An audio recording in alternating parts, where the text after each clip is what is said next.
primeramente mi nombre es Yumaira López y antes de comenzar a desarrollar el tipo de cosas que decidí exponer, es importante que nos ubiquemos en la definición de cosa.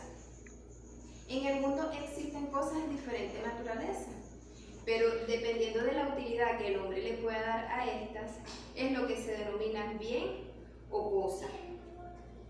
Para el autor Callé, cosa es aquello que puede ser objeto de derecho, es decir, todo aquello que tiene entidad, bien sea corporal o espiritual, natural o artificial, real o abstracta, y que además es susceptible de apreciación económica, es decir, que pueda tener un valor económico.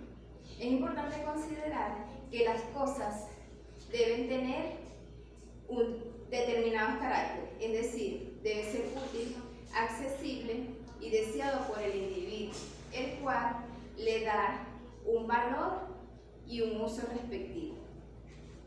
Ahora bien, dentro de las cosas existe una denominación de las mismas. Existen dos de ellas.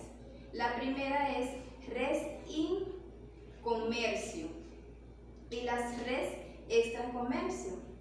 En este caso les voy a hablar sobre las res in commercio. Este tipo de cosas son las que se podían ser apropiadas por las personas particulares, es decir, que estaban dentro del comercio. Es importante considerar que dentro de este tipo de cosas existe otra tipología en la que se encuentra la res mancipi, considerada como las cosas que para la época del tiempo romano y en la que la economía se basaba en la agricultura, eran aquellas cosas que tenían mayor valor, por ejemplo, los terrenos y las casas de los romanos. También existen dentro de este tipo de cosas las res net mancipi, eran aquellas cosas que tenían menos valor para el pueblo romano. Asimismo, existen las cosas muebles e inmuebles.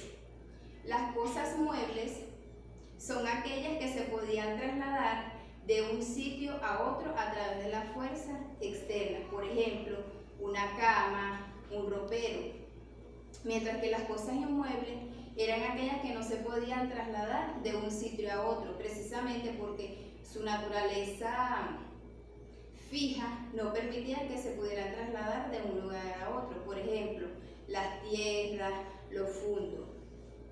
De igual manera, existen las cosas corporales e incorporales. Las cosas corporales son aquellas que se podían palpar, que se podían sentir a través de los sentidos. Por ejemplo, los esclavos. Mientras que las cosas incorporales eran aquellas que no se podían percibir ni tocar. Por ejemplo, una herencia, un derecho, este tipo de cosas no se pueden sentir. De igual manera, existen las cosas divisibles e indivisibles. Divisibles eran aquellas que se podían fraccionar en otras de igual naturaleza, por ejemplo, los fundos. Mientras que las cosas indivisibles eran aquellas que sí se podían fraccionar.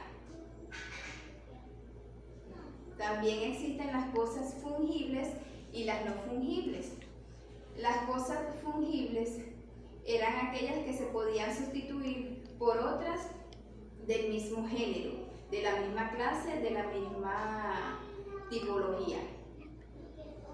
Mientras que las cosas no fungibles eran aquellas que no podían ser sustituidas unas por otras. De igual manera, existen las cosas consumibles y las no consumibles. Las consumibles eran aquellas que se acababan mediante el primer uso, por ejemplo, los alimentos y el dinero, mientras que las cosas no consumibles eran aquellas que se podían usar repetidamente, por ejemplo, una casa. Muchas gracias.